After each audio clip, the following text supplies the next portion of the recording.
what I'm going to talk about today is understanding and working with large corporations.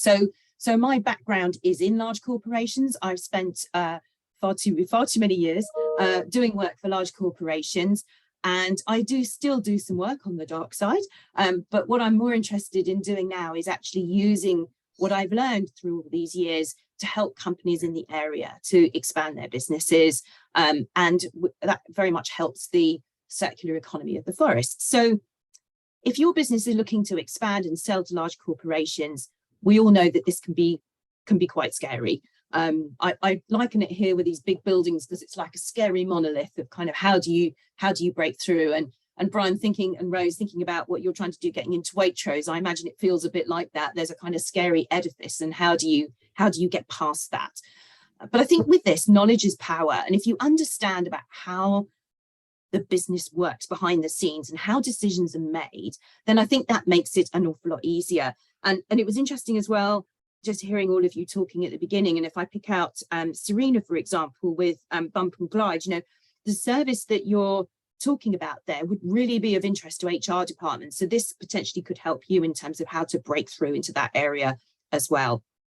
So what we're going to look at today is the procurement function, because this might be a bit of a dark, scary thing where people say, well, procurement will be looking at that. And actually, you need to understand how procurement works, because then some of the terminology may start to make sense. Now, what I'm talking about here is what they call indirect procurement. And that is where procurement is buying goods and services, not for resale. So Brian and Rose, you might hear people talking about direct procurement, and that's because it's products that are being directly sold. So there are some differences in how they operate, but I can pick up with you separately, and we can talk about that in a bit more detail on another occasion if that will help you. So what I'm going to show you really is how procurement decides how it buys, and what is the impact for you. And then we'll talk about help that's available around the forest. Okay, so one of the first things that you need to understand is how procurement is structured, because this affects how they are incentivized and how they therefore make their decisions. So this might look like a bit of a scary structure, but essentially, if we break it down, most procurement teams will have a head of procurement, and then this will probably be split down into three main areas. So one is a category team. Now, a category team, categories are things like marketing, travel, professional services. So Serena, you would fall into professional services. Jane, clearly you'd fall into marketing. Sally, you may well fall into the marketing side as well, or possibly into events. So all of these come into these particular categories. And what you then have is within those, you'll probably have a category manager. And then below them, they may well have a team of buyers, depending on the scale of the organization. I've worked in organizations where the marketing budgets are hundreds of millions. So you can be in a situation where you have massive teams sitting below that. You then have a supply relationship management team. Now, they are the ones that pick up the contract later. So if you win some work with a big company, the people you deal with at the outset when you're going through that buying process probably won't be the same people that you'll be dealing with once you've been successful. They will pass you on to a team who will manage you, and how you are managed will depend on the relationship you have with the organization. And I'm going to define that a bit more clearly in the next stage. And then, being in a world of data, we now have a team that will be looking at systems and processes and data. And there are a number of different systems that procurement teams will use. So some of you may have come up against e-sourcing platforms where you've had to put in a bid for something on an e-sourcing platform. But behind the scenes, they will also have contract management systems that store all the contracts, and they will also have systems to help them with spend analysis. So these are all the kind of things that you might have heard being mentioned. I'm going to pause there for a second before I explain how these different areas face off within the organization, and just ask if anyone has already come across some of this. And I'm thinking, Brian and Rose, you might have started to, if you've had some conversations with Waitrose.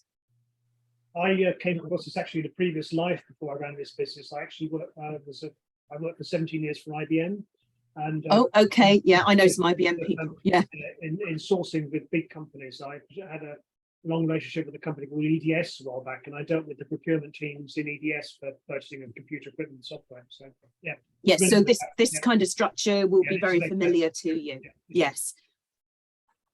Okay, and what will also, something you need to be very aware of is this isn't just what is going on in one country. You've got to allow for the fact that they will be facing off into different parts of their own organization. So it's really important for you to understand when you're going in and talking to big companies, knowing who you're dealing with and how they fit within the organization. So you might be dealing with a buyer on a sourcing team, but you'd want to know where they report to, because that really helps you to understand where you fit within the hierarchy, and because it affects how you're treated, and that's really important.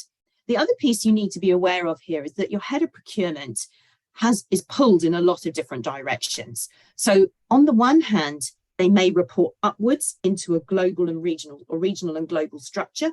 So you may have a head of procurement for UK reporting into a head of procurement for Europe, and that may onwards go to a head of procurement for global. So they're being pulled upwards in terms of dealing with their hierarchy in that direction. They may also have a global category structure. Now, I'm going to pick up marketing here because there's a few of you that would deal with a marketing function in some form or other. And what that means is you could be dealing with somebody on the category management team for marketing, but they're already pulled in two directions. On the one hand, into their head of procurement on their country level, but also they may have category strategies that they have to adhere to at a global level. So what does that actually mean? What that means is, and this is, for example, Gillian, where you really come in with your Vida promotions. So Gillian's products are sustainable. Now, this is a really interesting area for marketing. So on the one hand, you could have a situation, Gillian, where the person who buys those kind of products that you're selling is told that they have to go to a company in China who's already been defined by the organization, and that's where we have our, that's where we have our contracts. You just buy through them. And it might even be on a punch out catalog where they go in somewhere on the company intranet and out it goes straight to this company in China. But it might be that the local team is allowed some wiggle room within that. And if they are, that's your foot in the door. So it's very useful to understand whether they've got global category strategies in place, because that may affect what they are and are not allowed to do. It equally means if you find out they've got a very restrictive global category strategy in place, you know not to waste your time on them. So it will help you to, if you can get into those conversations and have that right language with them, it'll help you to see where you're going to hit the mark and where it's worth stepping away. Okay, so that poor head of procurement, as well as being pulled into the direction of their regional global hierarchies, on a local level, is likely to report through finance. Now, we all know what that's going to mean. If you're reporting through finance, it's going to be targeted around financial targets. And they may even be part of what's called a shared service organization. And that means in some companies now, you will have areas like, say, finance, IT, HR, property, procurement, all reporting it, all being part of a shared service organization. And they then are kind of clustered together and they deliver services into the main organization. Sort of, this is something that's been quite popular for a few years, probably change again in a while, but that's been the trend for a while. Now, Serena, with Bump and Glide, that makes an interesting piece for you, because if you're selling into HR, they may be part of a shared service organization where they're delivering services into the overall organization. So something worth taking into account. So how does this affect how you're working? If they're reporting through finance, it's going to be all about the money and the targeting. Now, it's really interesting here. Procurement is often targeted on annual cost savings on total organizational spend. Okay, so what does that actually mean? What that means is that all of the spend is quantified, and then procurement might be given a target, 8%, 10%, 15%, whatever it is. But if they've got a lot of costs already under contract, they're going to have to make the savings on the stuff that isn't under contract.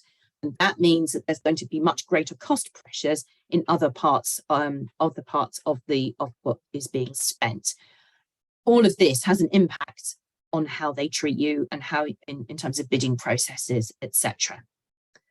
Okay, so quite a lot of information in there. I'm going to pause there for a second. Has anyone got any questions before I move on?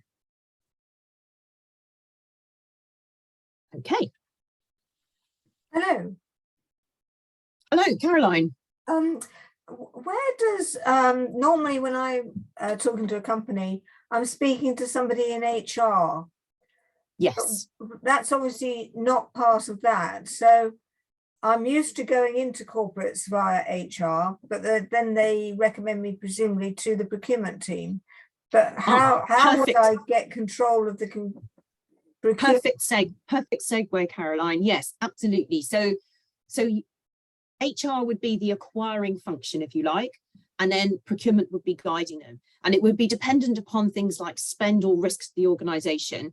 I could have almost prompted you actually, because that takes me straight to the next slide. So thank you for that. Okay, so how procurement decides how it buys. This is an interesting one because what procurement does, procurement loves a good 4-box matrix. And I'm sure Brian's going to smirk at this one in a minute because he'll have seen a lot of these over the years from IBM. And this essentially works off 2 axes, which is one is supply risk and one is potential to add value. And so this is how suppliers are often categorized within a procurement function. So what you're talking, if we take the example of what Caroline's just been talking about around what she's delivering, you're probably in an interesting area here because you could be at bottleneck because there aren't many suppliers that have your specialization. And Serena, the same for you. Although the market entry barriers aren't particularly high, but it's very specialized. So there won't be many of you, but the potential to add value, it's up to you to show how much value you can add. And that will be where you can bring that greater value to the picture. If I take something like Gillian's area, again, around the promotional products, and sorry to pick on you, Gillian, if you were looking at the ones that are outside of Gillian's expertise of sustainability, they would fall very much into routine. You know, we can all go and buy promotional pens, for example. Plenty of suppliers around, products are pretty standard, suppliers can be pretty easily replaced.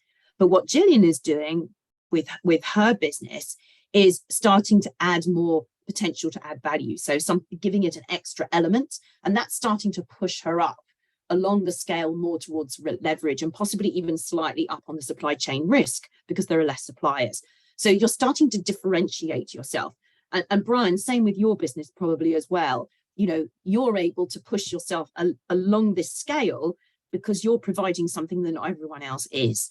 And this is the key. You want to get yourself out of that routine box because otherwise that's purely transactional. They'll put you straight on an e-sourcing platform and you won't even get to talk to anybody.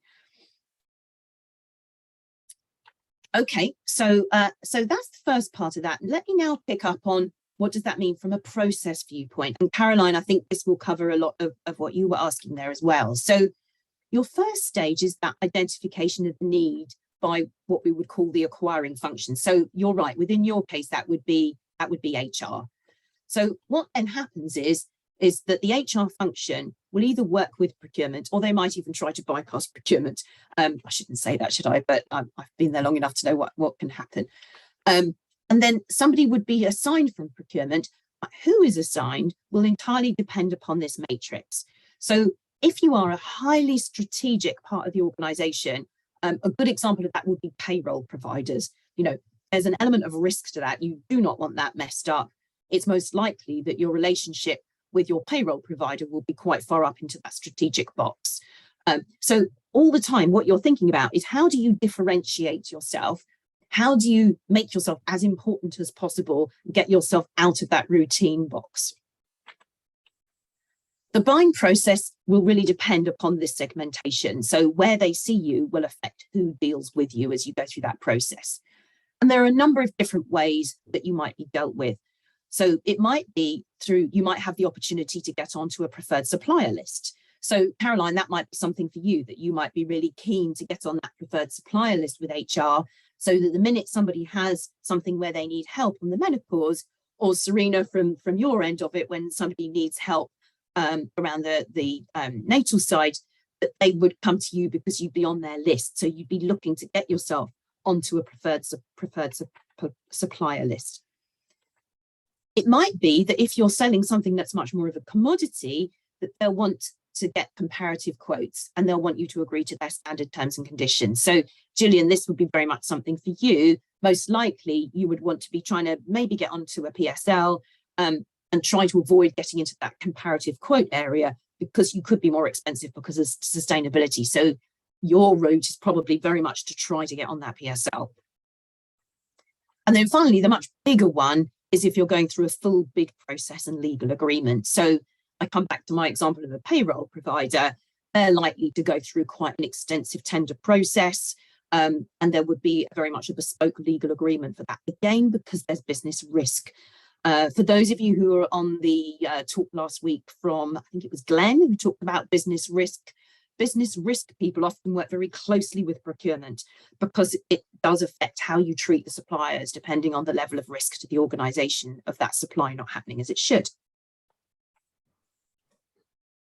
I will just touch on the hotel sector. I don't think we've got anyone today who's on the hotel side of things, but I know it is a big part of our business within the forest, and because this is being recorded, I'd like to have that on here for that group if anyone should be watching that. So the hotel's own website could be bookable through a company travel provider.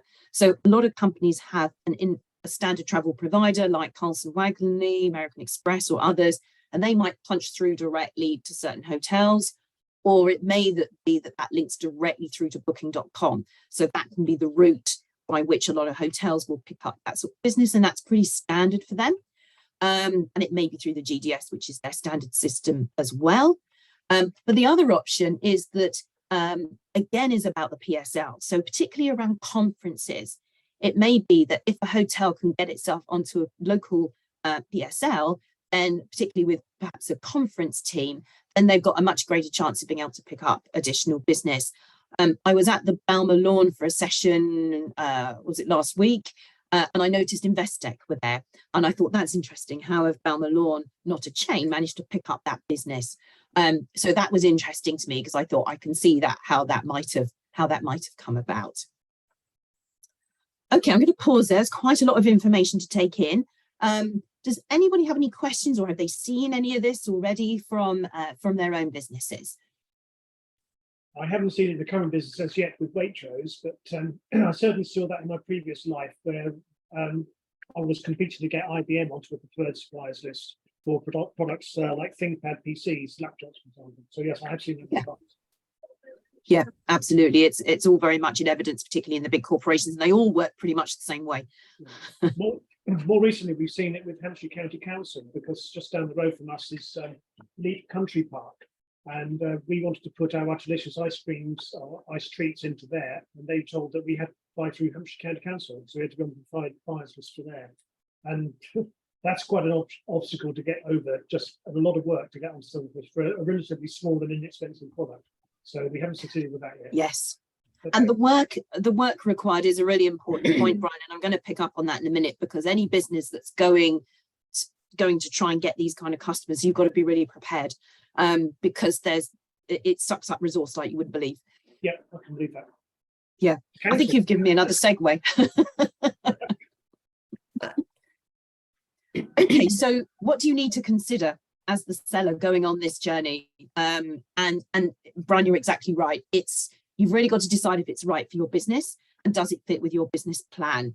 And if you don't have a business plan, it's really important that you do one before you start this, because the impact of dealing with these kind of organizations can have a big effect on things like your cash flow. Can you handle the payment terms? Because whilst they might have a policy around smaller businesses that they pay you in 60 days or something like that, 28 days, the chances of that actually happening on time are not high, because the efficiency and the sort of scale of these organizations means it takes a while to go through their systems. And I shouldn't say that, but it's true. There needs to be a reality piece there. So, Brian, if you're, talking to Hampshire County Council about that, that's something you've really got to bear in mind, is can you take that strain on your cash flow waiting for that money to come through? And it is something that makes or breaks small companies. And can you manage the resource drain as well? Because there will be that many forms to fill in. Are you ready for that? Can you actually handle that downtime on your teams? Navigating the bid process. So whether you're large or small, they will price condition you from your very, very first contact. So negotiation is the absolute bread and butter, or anyone in procurement does. And it's a bit like sales, they almost get a bit of a kick out of it. So they're trained like you wouldn't believe. I have been on so many negotiation skills training courses that it becomes part of your DNA. So it's really important that you recognize every conversation you're having right from the outset, you are effectively being price conditioned. So be very careful and listen to what's being said, but also listen to what's not being said. So try to pick up and ask the right questions so you understand what they value, because it won't always be about price.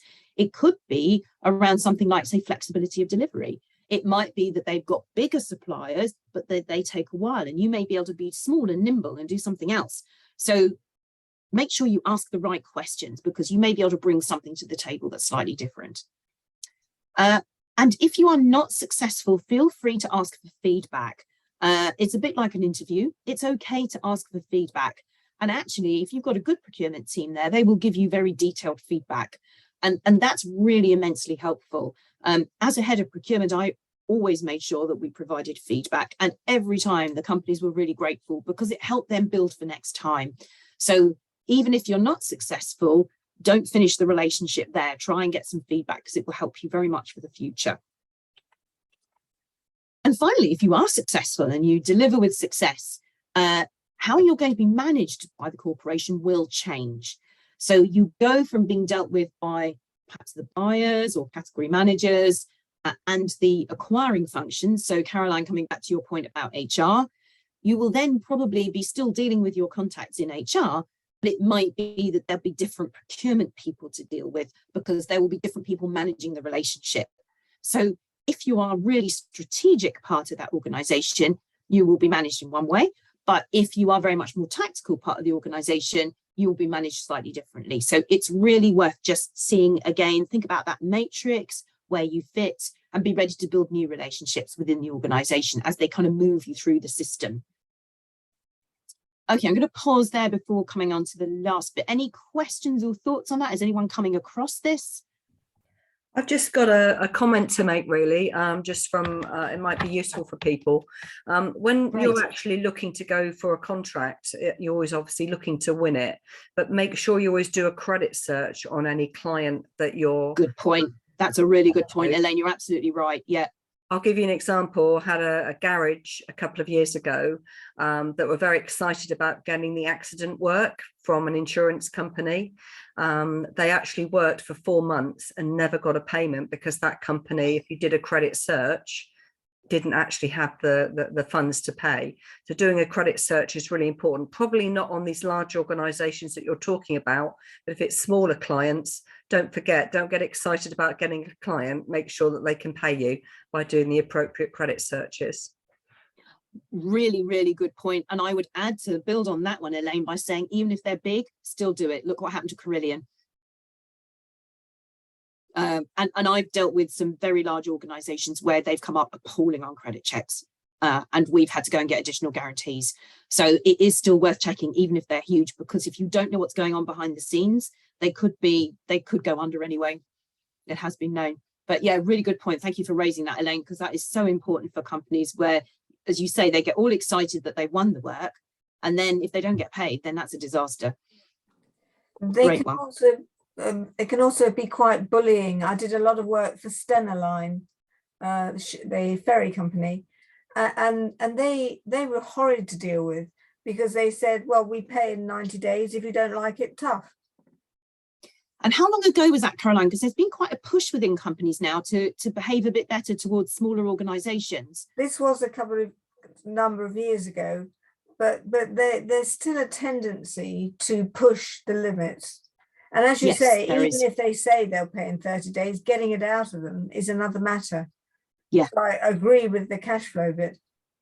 Yes, absolutely right. You cannot start to engage with a large corporation unless you've got that behind you, because they will not pay on time.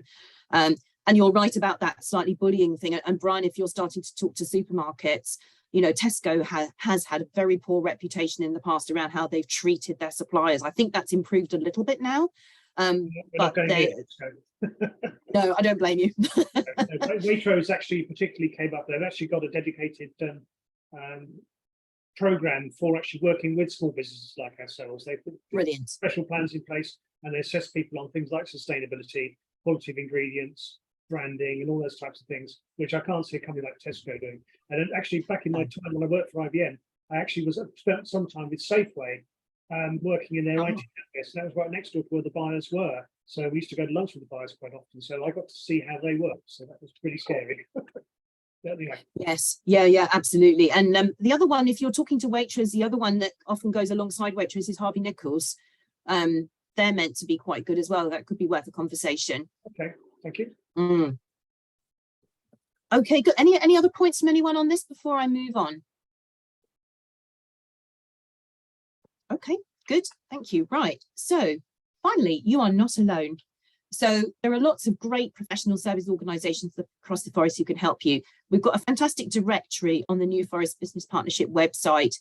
So really important to have a look at those, and make sure you use the skills of your accountant and your solicitor. So accountant can help you with your business plan, with your cash flow, and a solicitor, very important if you're looking at terms and conditions. Be really, really careful what you're signing up to.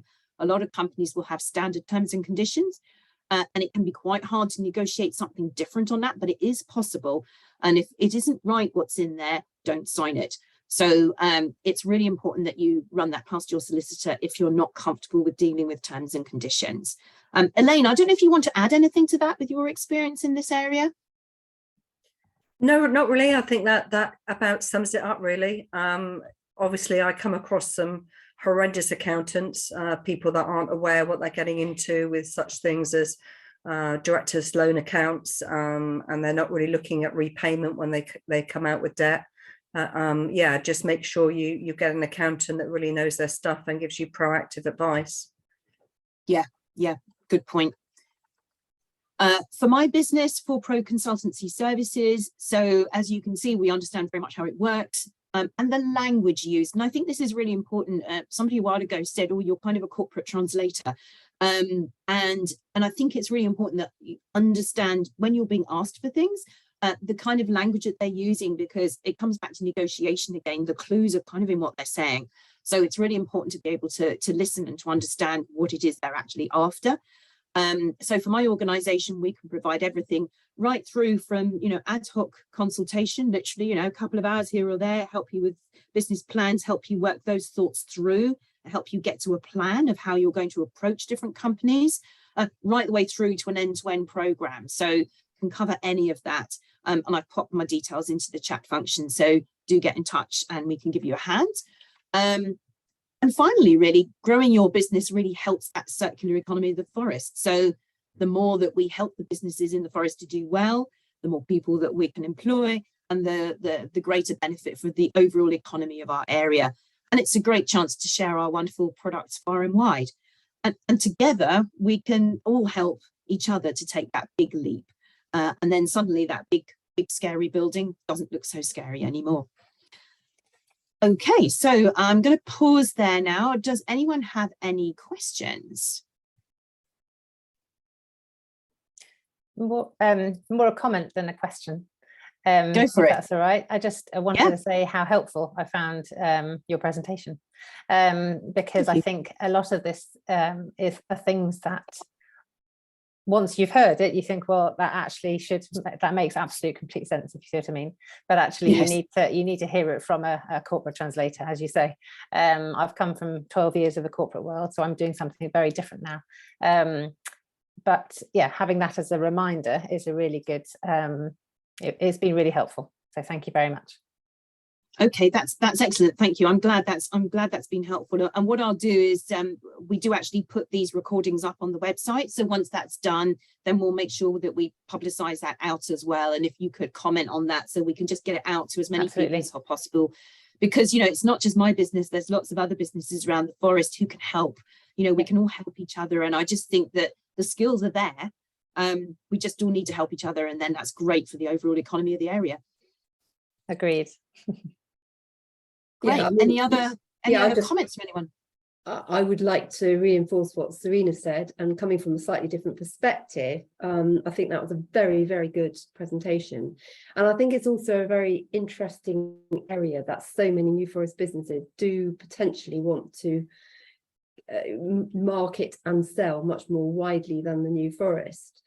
So all this help, I think, will be great. I mean, it's, you know, there aren't that many people here today, but there are a lot more businesses who are in the position that they could do with this kind of guidance, really. And as somebody just pointed out, you know, the language to use as well. I think from my point of view, what I find quite interesting is that sometimes, because I'm very much focused on local market, Bartley Marketing has made that decision quite a long time ago, and the whole point of Lymington.com is to support local businesses marketing, well, local businesses marketing locally. But that was what I was going to go on to say, is that a lot of local businesses are part of much bigger organisations, and I have certainly found it more difficult to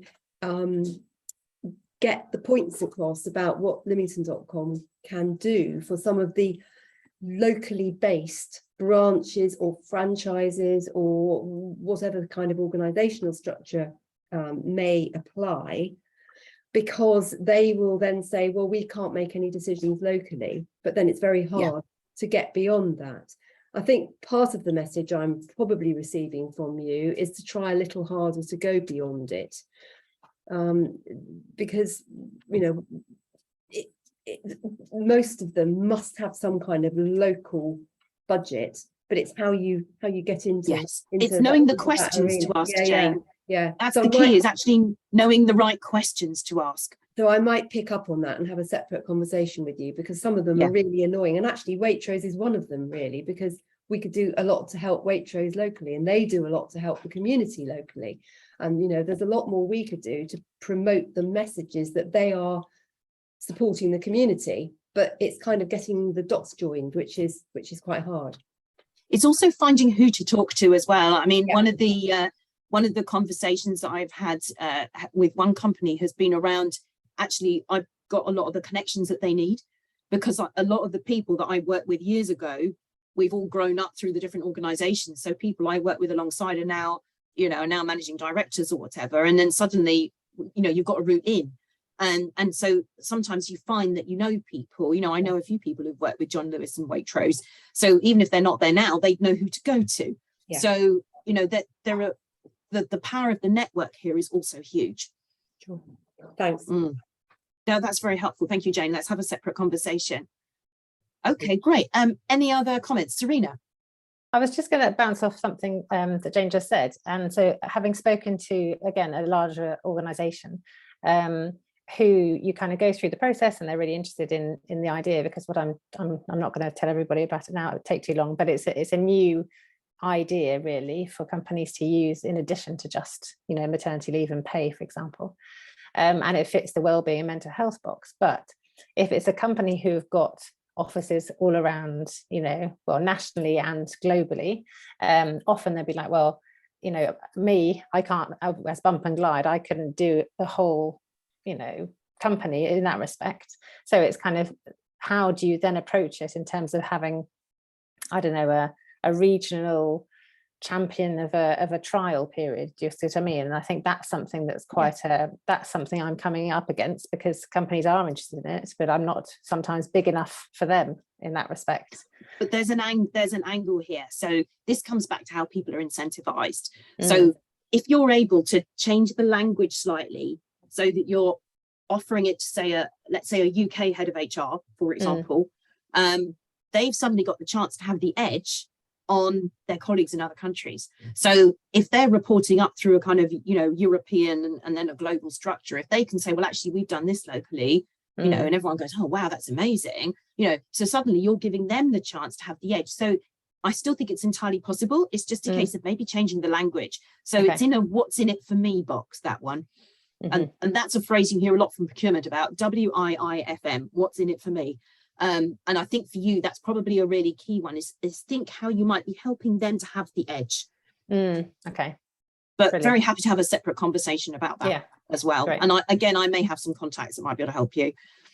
Thank you. That'd be great. Thank you, Justine. Okay, good.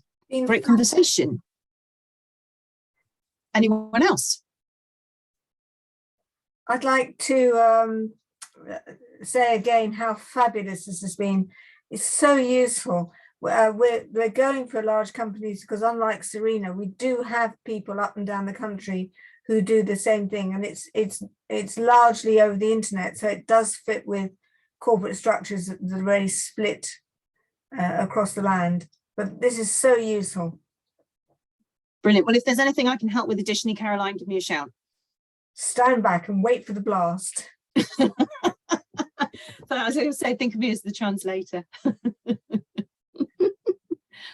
Okay, fine. So we're coming up towards 10:02. Are there any other questions, thoughts or comments? Anyone going to do anything differently as a result?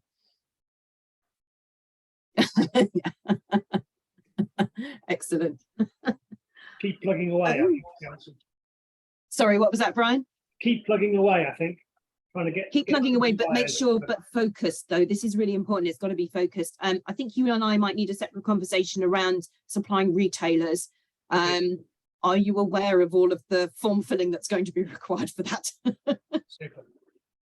Mainly around slotting procedures and stuff. I've also worked in supply chain. I didn't mention that. I've also worked in supply chain. So you've got all of the logistics and slotting procedures and how you know, all of your transport and stuff as well. So be ready for that. Yes, well, obviously the thing with working with someone like Waitrose is, I mean, the retailers we work with now will place an order and expect it next week. Whereas working with someone like Waitrose, they'll be thinking about buying for next summer at the moment or next Christmas now. So it's that much longer time scale is the other thing, which is sometimes difficult to get your head around. I've seen it in the past, but with this business now, immediately we're very focused on short-term delivering to smaller retailers. We're not big enough to be able to deal with the Pets Corners and the Pets at Homes of this world. They would just No, but too early. But Waitrose is interested because they do have that thing about putting small niche suppliers like ourselves into 1 or 2 stores to see how they go, and then see if Brilliant. we can scale up from there, which is why attracted us to Waitrose. Not just that, but also Waitrose actually is the right environment for quality product like this, because these products tend to be bought by people who tend to have a bit of disposable income, and they want to buy the best quality product rather than being driven by the price. So things for you to watch out for on that one would be the next question they're going to ask you is about supply chain resilience, because you're small. They're really going to be on the case with you about supply chain resilience. So that's an important piece to just at least get something behind you on that. They'll want to know about things like your disaster recovery program, business continuity, all of that. You've worked in IBM, you know the conversation. These are all the kind of things that they're going to ask. And then there's definitely a lot of questions to be asked around the logistics side of things as well. So I've spent 12 years at M&S as well. So when I know quite a bit about how that works. The other thing you want to ask is your position in store, or where they're going to display you. That's really important. Yeah. Indeed. Okay. Lots. Exactly. Good. Thank you for that. Sorry, carry on, Brian. And I was just going to say, the current product we're talking to them about will be going into frozen aisle, but we got an ambient product we're about to announce as well, which could go into the normal pet food aisle, where all the other pet foods would be. So about snacks and treats and things as well. So watch out for listing fees. They'll probably hit you with listing fees. Yep. Great. So Shelves, be ready for that as well. Yeah, I've heard about that before. It's being huge. Yes. Yeah, you're almost paying for a position in the store, but if they're trying to help the smaller companies, there may be less of that, but listing fees are quite a common thing. Yeah, you're almost paying for your position. All right, the boss is coming to chip in. There is very quickly, because I was listening from my desk, there's a recent story of a company that has actually got into Waitrose by putting up a load of social media stuff saying we are not stocked in Waitrose, and they tagged Waitrose every single time, and they've been doing it for 2 months, and Waitrose have just gone, oh, okay then, come in. Yeah, so there's that push-pull then, isn't it? So rather than trying to push your product in, what you want is them to pull it in. Yeah. So that's a really positive story. So yeah, fantastic. Fear of missing out. Yeah. So I'm very sorry, I'm conscious of time. I know Matthew needs the line. So so just a few final things in terms of wrap up. So firstly, this session is recorded, and I'm just going to stop that